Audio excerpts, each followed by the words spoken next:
and emerging. I note that all councillors are in attendance except Councillor Stockwell, who has been somewhat delayed. He's on his way. Delayed, yes. Can I have a mover for the confirmation of the minutes of the ordinary meeting? Thank you, Councillor Lawrenston. Secondly, thank you, Councillor Finsel. All in favour? That is unanimous. Thank you. I have a mayoral minute to present. It's in regard to the condolences of Noosa Council on the passing of Queen Elizabeth II. A copy of this was distributed to councillors earlier, but I will read this out. I move that Council, on behalf of the Noosa community, provide their condolences to the official state government of Queensland condolence book at Government House, Brisbane, expressing our sorrow at the passing of Queen Elizabeth II. On the 8th of September 2022, we lost not only our Queen, but we also lost an international icon.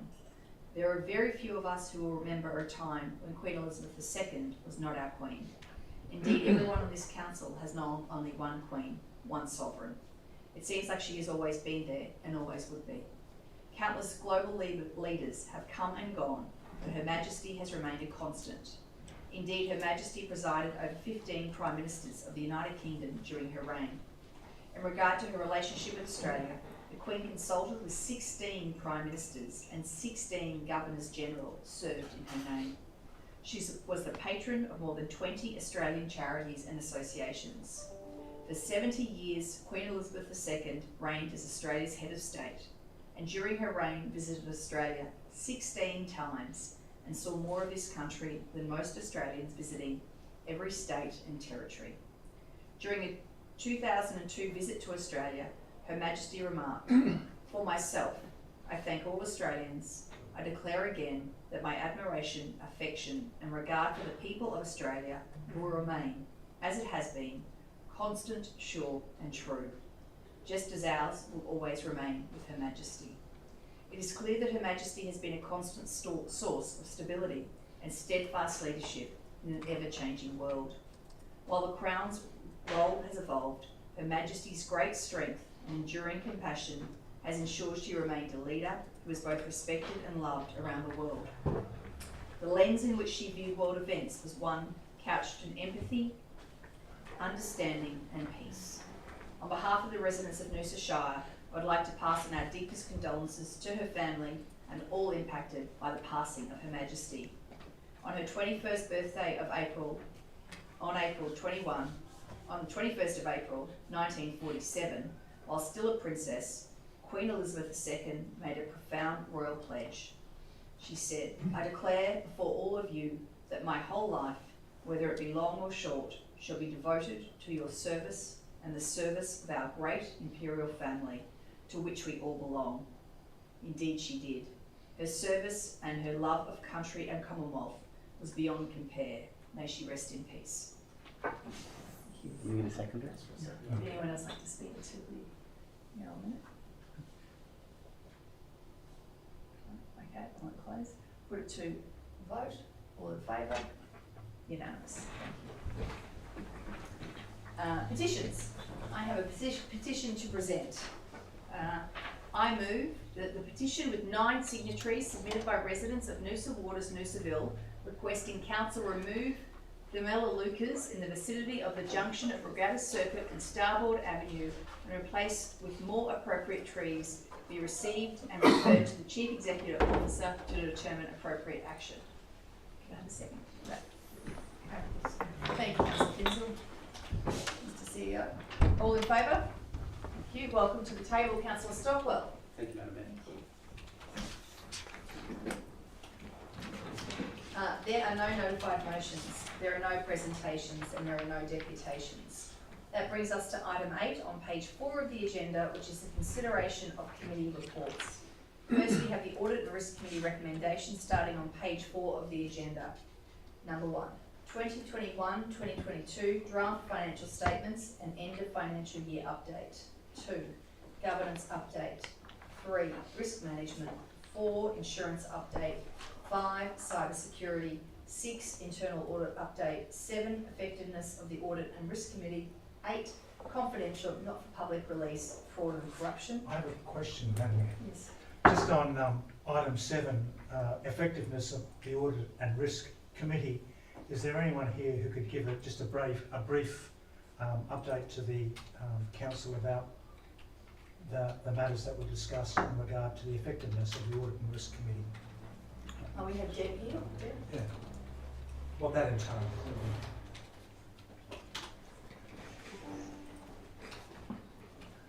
Number 7. Yeah, okay, thank you. Through the Chair, the Audit and Risk Committee had previously raised the issue of internal audit and discussed what would be an appropriate internal audit program and how we might manage that going forward.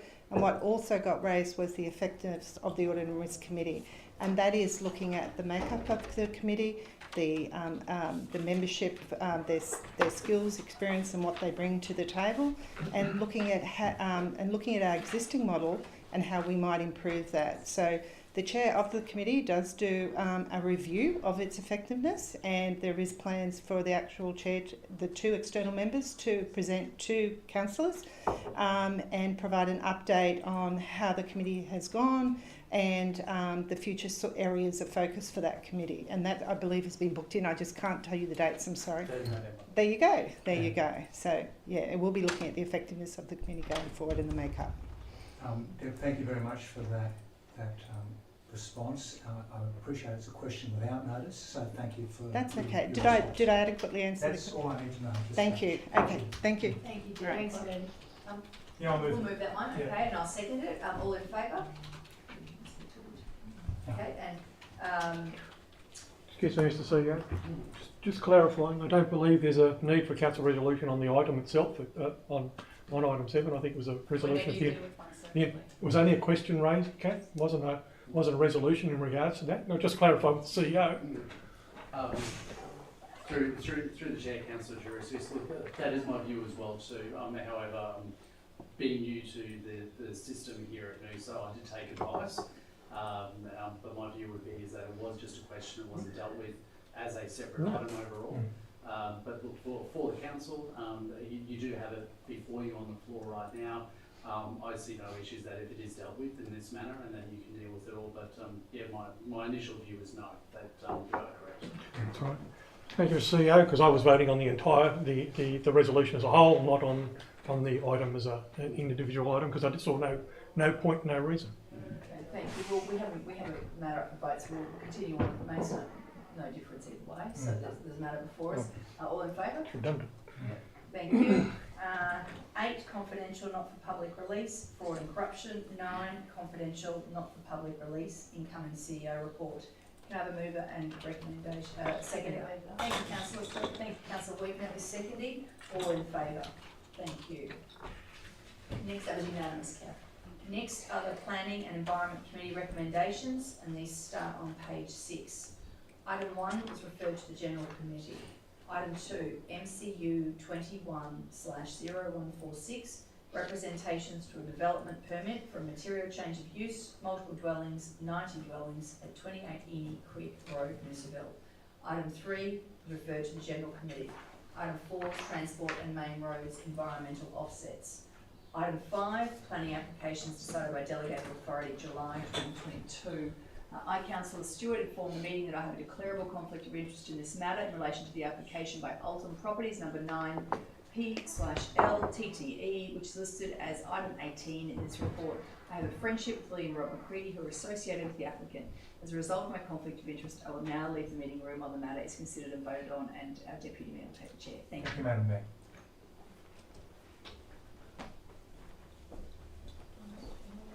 We'll continue on with the COIs. Councillor Finsel. Thank you. I, Councillor Fenzel, inform the meeting that I have a declarable conflict of interest in this matter in relation to the application by Alton Properties number 9 PLTTE, which is listed as item 18 in this report. Lee McCready, who was associated with the applicant, was involved in a volunteer capacity for my 2020 election campaign with Future Noosa, which is no longer an entity. As a result of my conflict of interest, I will now leave the meeting room while the matter is considered and voted on. Thank you, Councillor Finsel. Councillor Roy. Yeah, I, Councillor Stockwell, wish that I had made a much shorter declaration the first time I did this.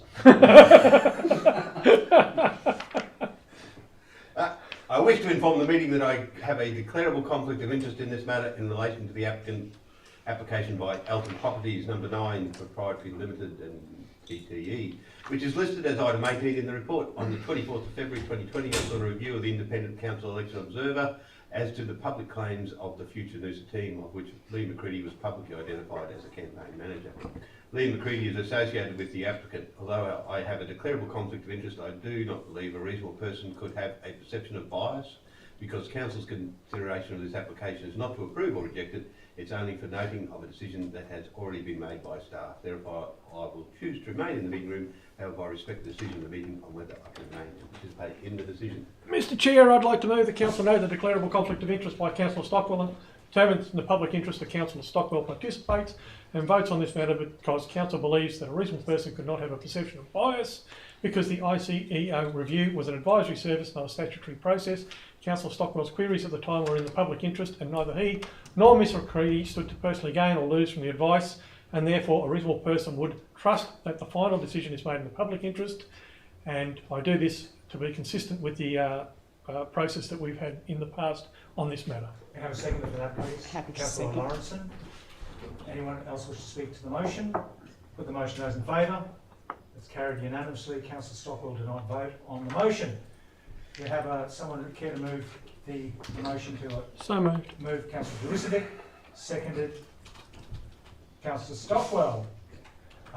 Anyone wish to speak to the motion to approve all the delegated authority decisions? No. Put it to the vote. Those in favour, carried unanimously. And the councillors may return to the room. Thank you, Catherine.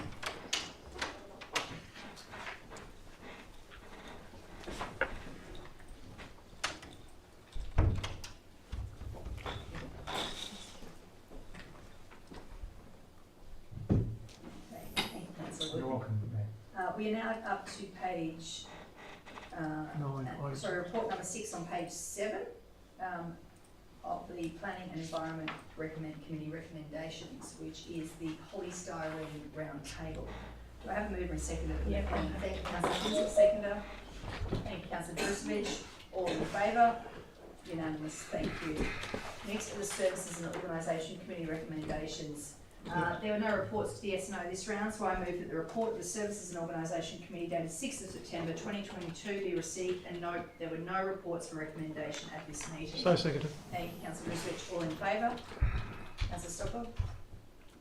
I'm thinking about what the motion says. Just noting that there were no reports. So if there was no report, the report from, so the report from the Service and Organisation Committee is. There was. Is that there are no reports? We There write was a no report. report. There was no report. No, we write a report on the recommendations. Yeah, I know, and we So- don't have one. Yes, there was in the We do? agenda. Okay. Now, just, I don't, Oh, you seem to be saying that we don't have a report, but we're going to accept the The report. report of the recommendations says there were no reports to that. If I may clarify, the meeting was held to ratify the minutes of the previous meeting. Yeah. There were no items for on the agenda to be addressed.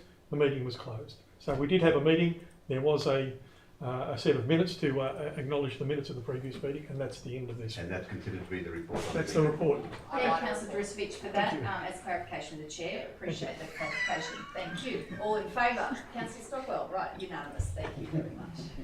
Now to the General Committee recommendations. We start on page 9 of the agenda. Item number 1. This is subject of further report to the General Committee, report number 3. So we'll deal with that matter then. Item 2, application to reconfigure one lot into 2 lots at 21 JIRIMMA CRESCENT, COOROIBAH. The recommendation from the committee was to defer this matter to tonight's ordinary meeting. The applicant has now elected to stop the decision period in order to discuss the further concerns raised by officers regarding the site's access and flooding, bushfire and riparian buffer. Accordingly, the application cannot be decided whilst the decision period remains stopped.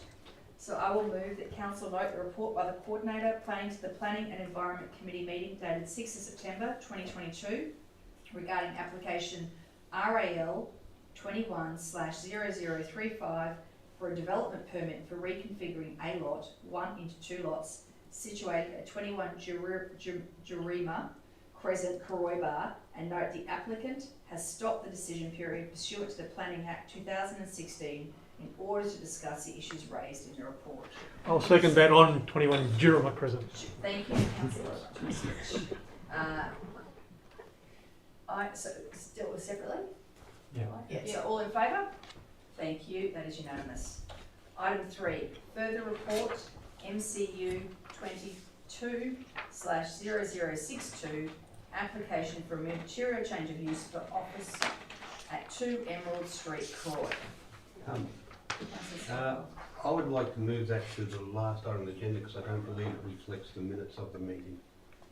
Do you have a second to that? Yeah, happy to second that. Okay, thank you, councillor Drusovich. All in favour? It's a procedural motion. Yep. I think that was the recommendation, it wasn't what was passed. If you remember, we had reasons for varying from a staff recommendation and requirements. I can't see that there. I thought it was there. That's one part of it. But there was also reasons for varying from a staff recommendation. No, that No, got No, lost. that was didn't go lost. We through, didn't pass that one. We adopted the staff recommendation. which delete No, I amended, You yeah. cannot vote, I just had a quick look through. I thought that was part of this one as well, no? No. No, that got lost at the meeting, but you can, so just So do you procedural still, motion. councillor Stockwell, Procedural motions on the floor for Yeah. councillors to So consider. move That's right, councillor we've got to deal with Stockwell. and councillor Drusovich has seconded that. Yeah. Would you like to speak to that, That's, councillor? that this item is dealt with at the end of the meeting, is that what it was? That's the last item on the agenda. Yeah. You're right, if that first part wasn't part of this motion, we vote again. I don't see an issue, you might as well just deal with it at the last. Come back to it. Would you like to speak to this, councillor Stockwell? My recollection was that we had that beginning for both parts of this motion, but if we didn't have the second, it is a true and correct record. I just wonder whether the variation is sufficient enough that we do have to provide grounds for varying, but it's probably not. 'Cause we're Would you only- like me to bring the minutes No. up? I don't think if staff are happy that what we're changing isn't sufficient to warrant council acknowledging that why we're varying it, then we can go with the current recommendation. That's fine. Yeah. Okay, so we'll put that to a vote. All in favour? What to deal with it at The the end of the procedural item? motion. Yeah. Deal with it at the end of the. I don't think there's any. We don't No, need so to. Just a question, does councillor Stockwell still want this dealt with as the last item? No. To gain No. clarity, No, further no, clarity? no. No, we Okay. have it on the floor, so. Right. So all in favour? All, no, that's right, because we're We've clarified. Yeah, thank Yeah. you for that, councillor Stockwell, okay. We need to vote against it. No, lost unanimously. No one But- voted. No one voted for it. Okay. Item 4, further report MCU 21/0212, application By for default. material change of use dwelling house at 66 Seaview Terrace, Sunshine Beach. Councillor Lawrence?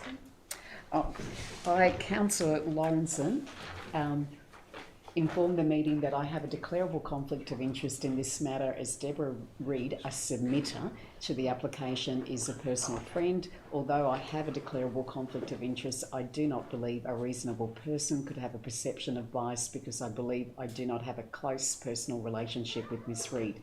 Therefore, I will choose to remain in the meeting room. However, I will respect the decision of the meeting on whether I can remain and participate in the decision. I will move that council note the declarable conflict of interest by councillor Lawrenson and determine that it is in the public interest that councillor Lawrenson participates and votes on this matter because council believes that councillor Lawrenson does not have a close personal relationship with the submitter, Ms Reid, and therefore a reasonable person would trust that the final decision is made in the public interest. I have a seconder for that, please. Councillor Wegner, thank you.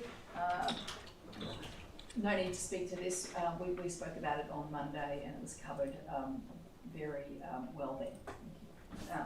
Anyone else like to ask Amelia any questions or speak to this? We'll put it to a vote. All in favour? That is unanimous, noting that Councillor Lawrenson did not vote. I wish to move the committee recommendation with one additional condition. And I'll read out the condition and that is proposed to be added. and that's condition 42, that a temporary fence must be constructed along the site's boundary to the adjoining park reserve to restrict access, with signage erected advising this is a no-go area. Second for that. Councillor Brisbane, thank you. Councillor Stockwell. So, councillors, I'm adding this because we know we have ongoing problems with encroachments. Frequently, the complaints we get from residents is during the development and building process, where people seek to make public open space into private open space, use it for storage, etc. There was another condition about not storing, but I think in this highly sensitive zone, that a no-go fence is a much safer option. Make it very clear to all the contractors that the development needs to occur within the private boundaries. Madam Mayor, if I could, Councillor Stockwell, the no-go area is, could, just with that being part of the resolution of the council, could we maybe just change that wording that it is appropriate signage to ensure that it is a no-go area? Just because we will need to have the correct signage, and no-go is not a technical sign that we would be able to put up. So it would be something of no access or something of that nature. That's correct, Madam Mayor, restricted. But I understand exactly what you're saying, but just with the resolution, I would need to put a sign that says no-go area. And I'm happy for minor changes. thank you. It certainly no-go means something to me. Yes. Yes. So you change it to restricted? Just a question, would this solution work if it was to read, a temporary fence must be constructed along the site's boundary to the adjoining park reserve to restrict access, full stop? I'm changing this? No. No, I think it needs Appropriate signage. signage, like the staff or. So With signage, full stop? as a With motion, appropriate I'll make a temporary fence must be constructed along the site's boundary to adjoining park reserve to restrict access, with signage erected that ensures that no access is allowed. Councillor Brisbane, you said. I'm happy to support that. Okay, Councillor. Can I ask a question to planning? Temporary fencing, I've always assumed that was already a requirement, that if someone's building, there is a requirement that there is fencing along the boundaries of the property. No, not necessarily. Often construction sites, some builders have the habit of fencing off their site, mostly probably to look after the material, ensure that they have control over the site and it's not accessible. The site adjoins the park reserve to the rear. It is a sensitive dune area. I have no concerns about the proposed condition. Okay. Thank you. Just a question, I haven't seen the site itself, is it quite steep It is. Yes. at the back? And it's an erosion prone area? Yes. Mhm. So would this help ensure safety, be a safety consideration for workers as well? Possibly. I think the signage more highlights to people that this area shouldn't be used for storage of material and the like, and people shouldn't be accessing it in order to construct the house from. I think that's really essentially what its purpose is for.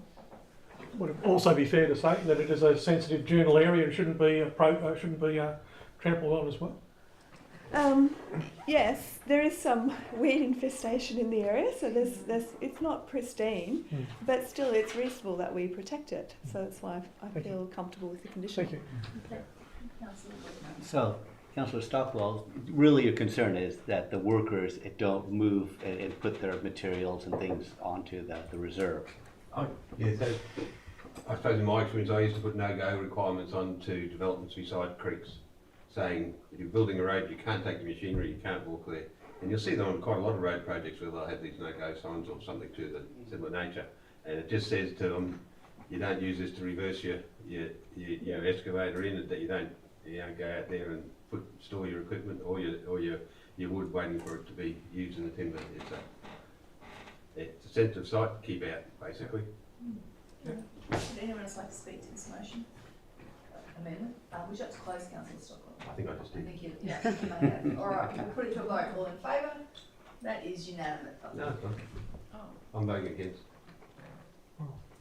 I support the additional kitchen, I don't Right, support the okay. development. All right, so that is, 4 is councillor Finzel, Wilkie, Jurcevic, Lawrenston, Wagner, Stewart. Against, councillor Stockwell. Tricky. All fun and games tonight. It's Thursday. Thursday night, is there a full moon? Oh, We're I'm now, on TV. we're now on page 18 of the agenda. Further report, MCU 19/0017.02 and RAL 19/0004.02 for minor changes to development approval for commercial business type 1 office, commercial business type 2 medical and ancillary dwelling unit and reconfiguration of a lot access easement at 36 to 40 Hoffmann Drive, Noosaville. Item number 6, lifeguard services, request for quotation assessment, T000075, councillor Lawrenston. I, Councillor Lawrenson, inform the meeting that I have a declarable conflict of interest in this matter as my daughter Georgia Lawrenson and son Ben Lawrenson are employed by Surf Life Saving Queensland as casual lifeguards. It could be viewed that I have a conflict of interest, however, I do not believe a reasonable person could have a perception of bias as my daughter and son's employment is of a casual nature and not exclusively bound to SLSQ. Therefore, there is no benefit or loss specific to my daughter and son from the outcome of this application. Therefore, I will choose to remain in the meeting room. However, I will respect the decision of the meeting on whether I can remain and participate in the decision. I'll move that council note the declarable conflict of interest by councillor Lawrenston and determine that council note the declarable conflict of interest and determine that it is in the public interest that councillor Lawrenston participates and votes in this matter because council believes that a reasonable person would not have a perception of bias because councillor Lawrenston nor her children stand to receive a personal benefit or loss in relation to this matter, and therefore a reasonable person would trust that the final decision is made in the public interest. The second thing, I'll councillor second. Stockwell, I'm waiving my right to talk. Anyone else like to ask councillor Lawrenston any questions? no, but I'd like to raise a matter with regard to the wording of the resolution. Just checking that out. In this case, if we did not approve this, I do believe that there would be a loss in relation to the matter for Councillor Lawrenston's children. It's just the language that's being used there. The fact that we are approving it retains employment for Councillor Lawrenston's children. If we refused it, it may result in a loss of employment by Councillor Lawrenston's children, casual or otherwise. So to suggest that there is, I don't believe there's a perception of bias. I'm just, the language saying that there is no personal benefit or loss in relation to the matter, I don't think is quite correct in the language being used. So I'm challenging the wording of the resolution because I believe that if the decision went one way or the other, there would be a loss. Isn't this, I know there's no isn't this for alternative. paid- Isn't this though, councillor Lawrenston, your children are volunteers, this is for paid lifeguards? I know my children are paid. Oh, they're They're paid. paid Yes. lifeguards. So being a paid facilitation, and that's the point I'm trying to clarify here, I had a thought about this after the meeting the other day, and I looked at the wording of this, and I look at the wording of it again, and I do believe that because they are paid, they would receive a personal benefit with the service going ahead and a loss if the service didn't go ahead. It's unlikely that we're going to go anywhere else because we only had one tender, but I'm challenged by the wording that sits before us, Mr. CEO. Through the Mayor, Councillor Jurcevic, look, I think it's fair and reasonable to be able to have that point of view. I would probably note 2 points. The first point would be is that Surf Life Saving Queensland is just that, it's Surf Life Saving for all of Queensland. That this is secondly, this is a contract for the Noosa Shire local government area and our beaches. Being unaware of the actual employment arrangements of Councillor Lawrenson's family members, it could also be seen fair and reasonable, given that this is a statewide body, that their employment may be in other areas where there is limited bearing on a single contract and that it is a overall. Now, I'm not aware whether they might be able to gain, if this contract was not passed by the council, they may have the ability to be able to work for the Surf Life Saving Queensland within the Sunshine Coast area or the Gold Coast area. So I think it is fair and reasonable what you're putting forward, but if we look at it as Surf Life Saving as a Queensland entity, their employment is for that. whether that Surf Life Saving Queensland on its own, being the only tenderer, is unsuccessful enough. If you can see where I'm coming with it. Look, Yeah. that's the challenge I have, Mr. CEO, and I appreciate the perspective there. I said for me it was just the language of that element there saying that they don't receive a personal benefit or loss. I mean, technically they would either receive a personal benefit or loss based on the decision here. So I'm just troubled by the language within. I'm happy to take your advice, and I do appreciate that it's Surf Life Saving Queensland we're dealing with, and I'm not not claiming any disparaging issues. I'm just making sure that we cover the issue correctly with the language that we use. So I'm not trying to be derogatory in any way, shape or form. It's just that I believe that the way the resolution sits, and with the issue before us and the declaration before us, the language doesn't sit well with me. Okay, can I move an amendment? Yes. Suggest an amendment? The wording be that Council note the declarable conflict of interest by Councillor Lawrenson and determine that it is in the public interest that Councillor Lawrenson participates and votes on this matter because Council believes that, as the interest was declared, a reasonable person would trust that the final decision is made in the public interest. Can you say that? As the interest has been declared,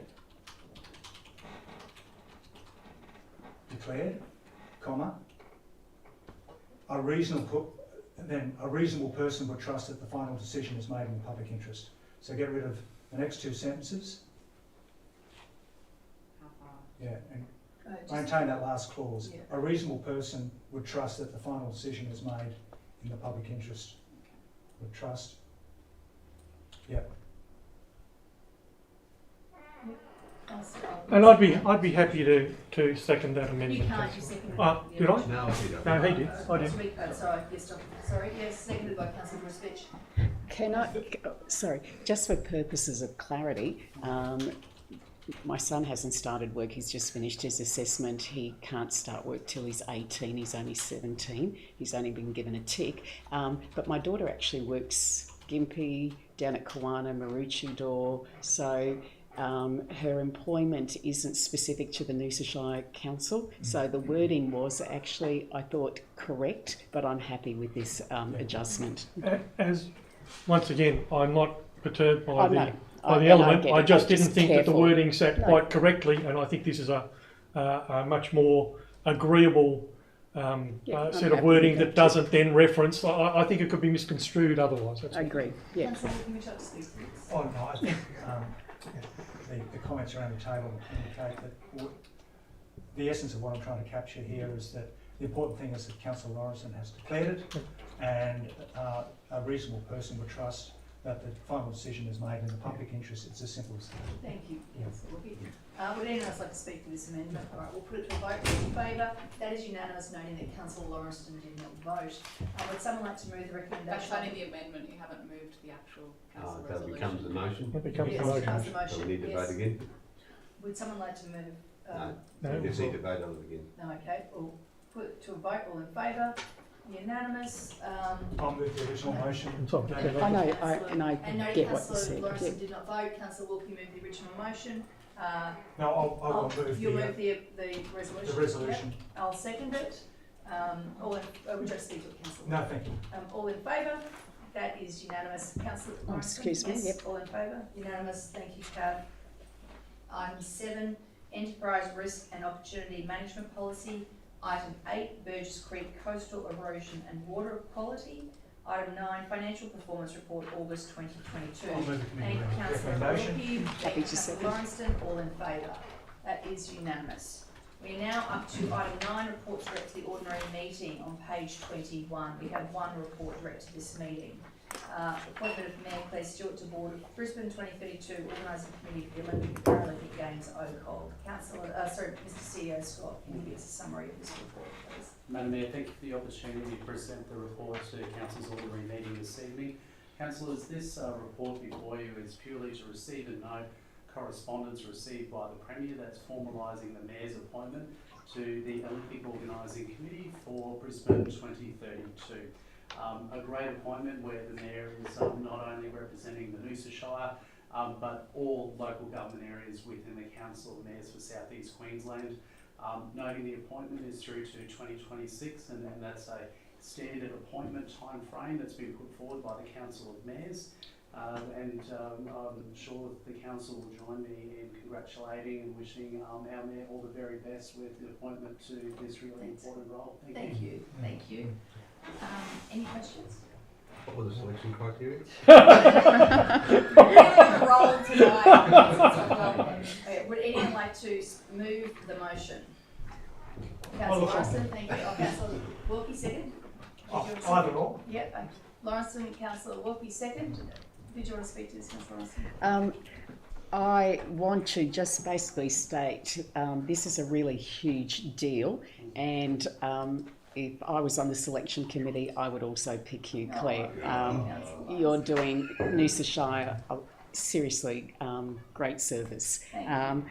And I also want to note we've just sat at the business roundtable, and you made it really clear the purpose of your position or your commitment to this community is to bring much needed infrastructure to this community. It's community first, I shouldn't say that publicly, and Olympic second, sort of in that order. But congratulations, Claire. We are really proud of you. Thank you, Councillor Lawson. Thank you. Thank you. Councillor Stockwell. I'm sure you acquit the council and yourself very well in the role. Thank you, Councillor Stockwell. I'd like to acknowledge your appointment and note the confidence of the committee of you being re-elected beyond the March 2020 elections ban, and including your position until the 31st of August.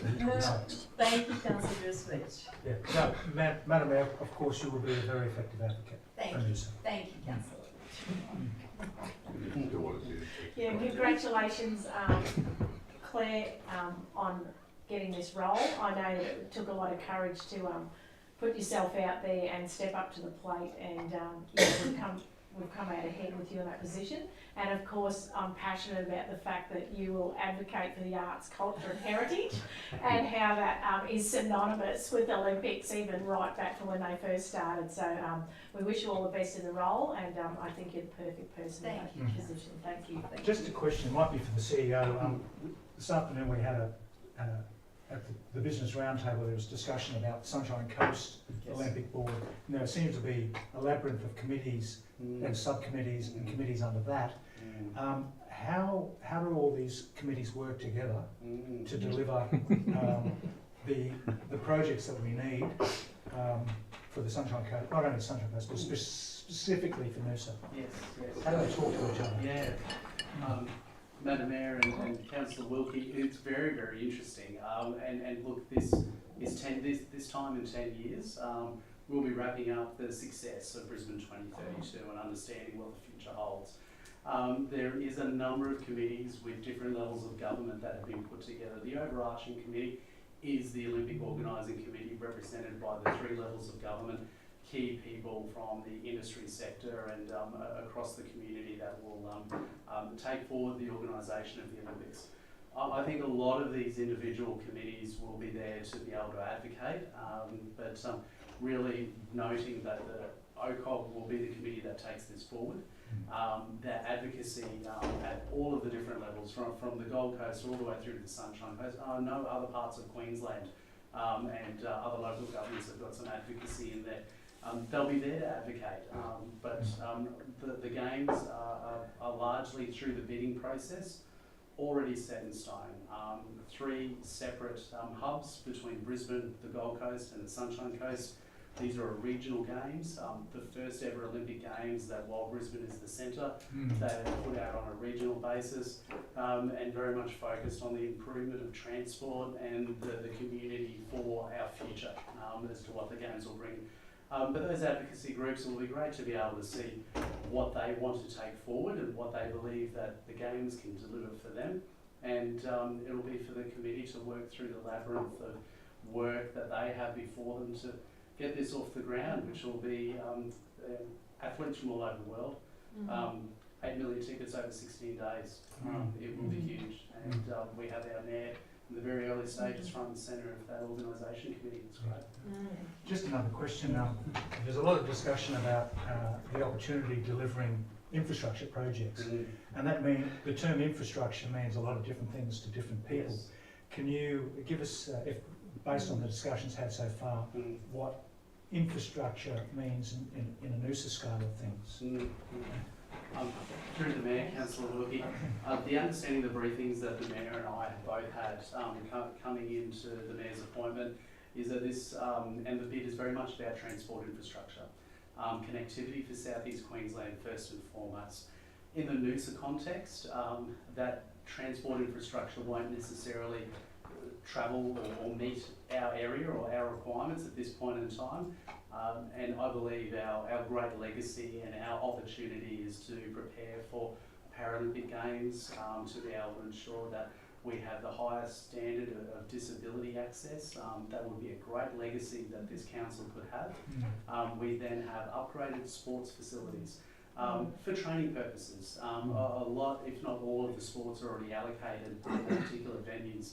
But for us to be able to have enhanced training facilities throughout our shire, from the hinterland through to our river, and definitely our rectangular fields and our swimming pool. If anything, if we can have a FENA compliant swimming complex for the Noosa Shire community in the future, that's fantastic. So I think for us, getting our strategy together as part of the corporate plan is, what does Noosa want out of 2032? I don't think we've asked ourselves that question yet. But that sporting infrastructure, some better connectivity with transport infrastructure, that's absolutely the backbone of the bid that was put together. How can that work for us as well too? So a great conversation with the community to be able to understand what we can get as part of the Olympics. Thank you, Mr. CEO. There were some exciting comments made about innovative flight travel. Oh yes. What can you tell us about the possibility of that occurring here by 2032? Yes, Madam Mayor, I noted a conversation I had with Councillor Stockwell from his early days as a planner, and saying one day they'll be vertically taking off aircraft as opposed to those using runways, and seeing where the likes of Whisk out of the United States, Uber, and having small aerial transport vehicles that vertical takeoff and landing. That's a real possibility, and with ourselves, as the crow flies, being 100 to 130 kilometres from Brisbane, it's within range of those aerial transport vehicles. They will become a reality in our capital cities within the next 5 years. That technology already exists.